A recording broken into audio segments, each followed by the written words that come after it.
Hey friends, welcome back. In this video, we're just going to be going over the chapter 14-15 lecture video worksheet. So hopefully you have tried these questions and you're comfortable with these key terms and you're just here for a little discussion. So without any further ado, let's have a look at these key terms here. All right.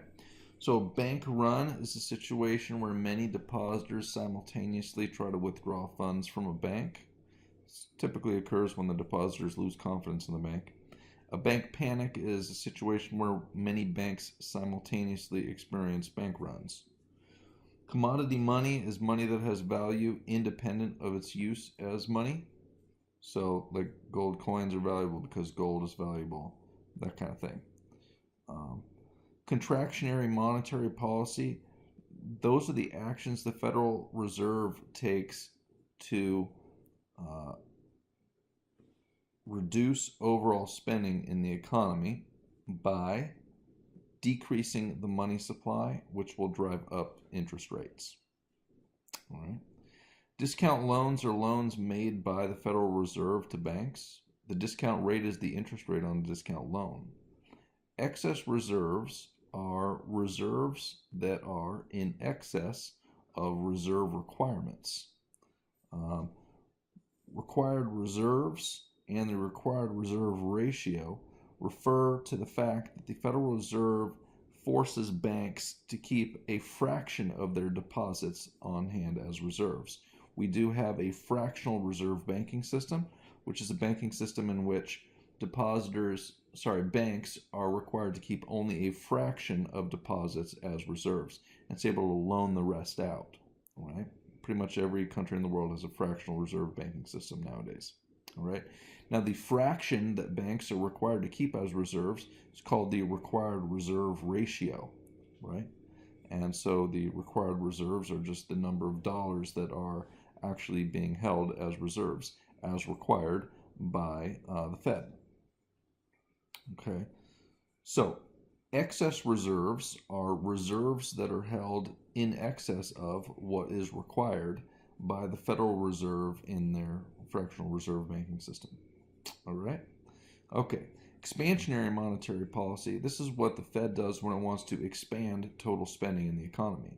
And what it does is it increases the money supply, which lowers the interest rate. And lower interest rates stimulate all kinds of spending in the economy. So that's good. All right.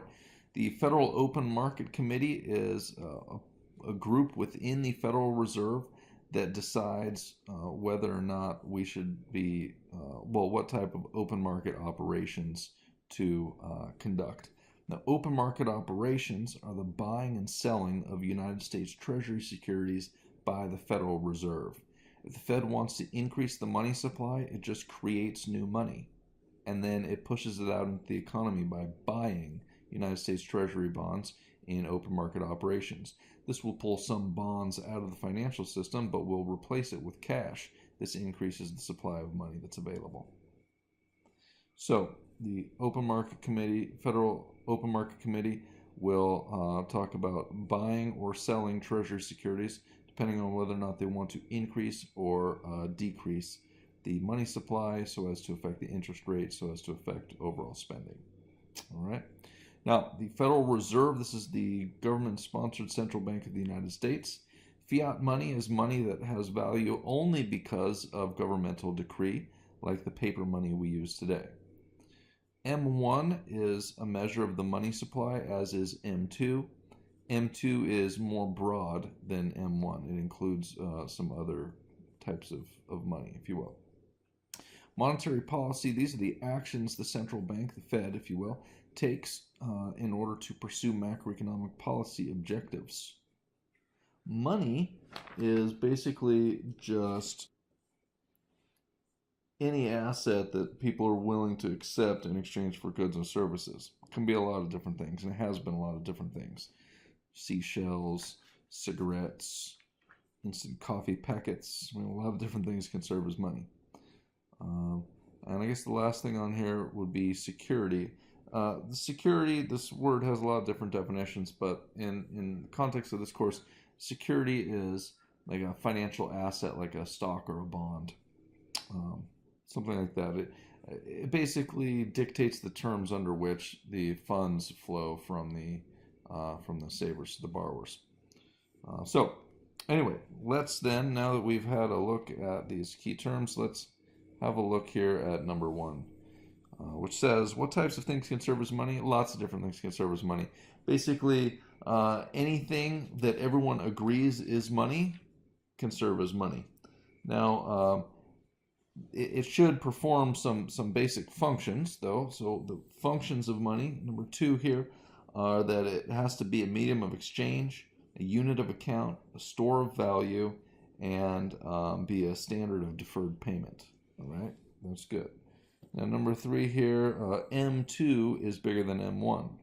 Okay, number four here, the three monetary policy tools available to the Fed are changing the reserve requirements, changing the discount rate, so-called discount policy, and open market operations. All right. Number five here, the effect that the emergence of the shadow banking system has is that, well, they are not necessarily under the jurisdiction of the Fed. The Fed controls commercial banking policies, so the emergence of the shadow banking system has diminished the Fed's ability to control the financial system. All right, number six here. The relationship between the money supply and the price level is that, all else equal, if the money supply grows at a really high rate, at least faster than the rate of economic growth, the price level should rise also. So the more money supply, higher prices. That's the relationship. Number seven here says, what are the goals of monetary policy? Basically, a healthy economy. So the goals of monetary policy are price stability, high employment, stability of financial markets and institutions, and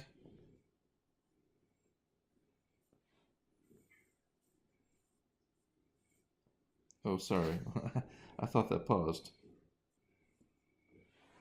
Economic growth. All right. So number eight here says, what are the two situations we really need monetary policy for? A period of high inflation or a recession. Those are our two situations.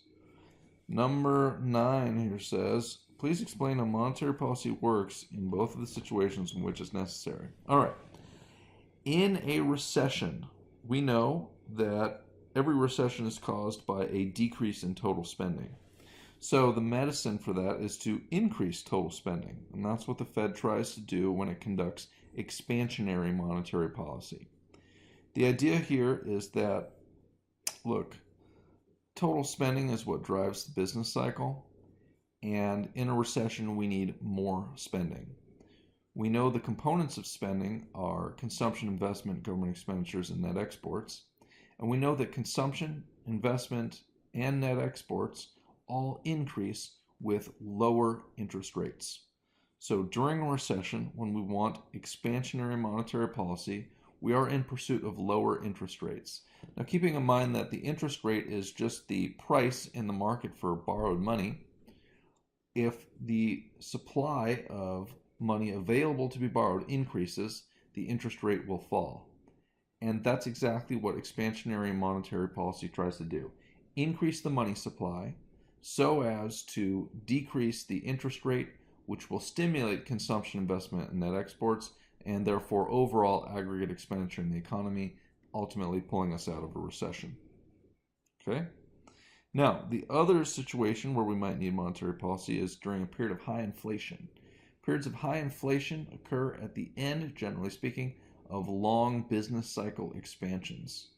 So, to put inflation in check, we try to restrain total spending.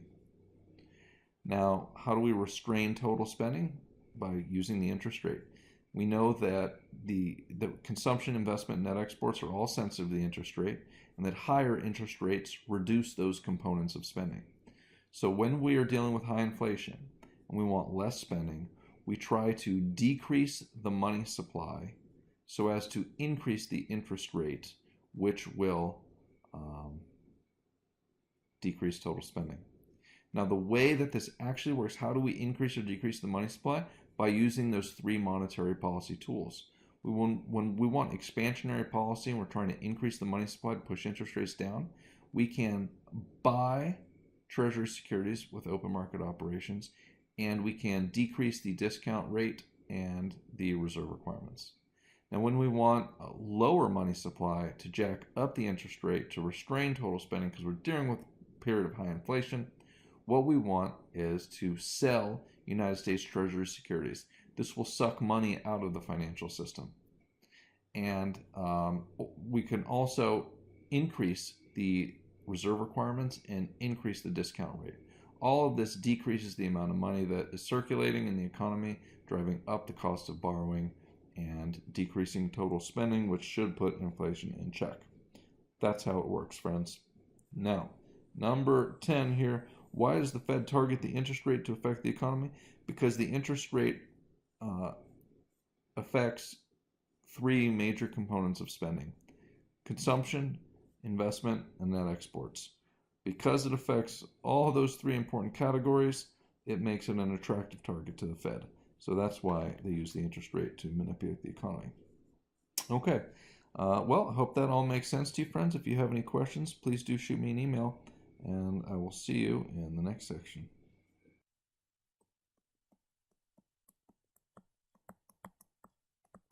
A Kearns production. All rights reserved.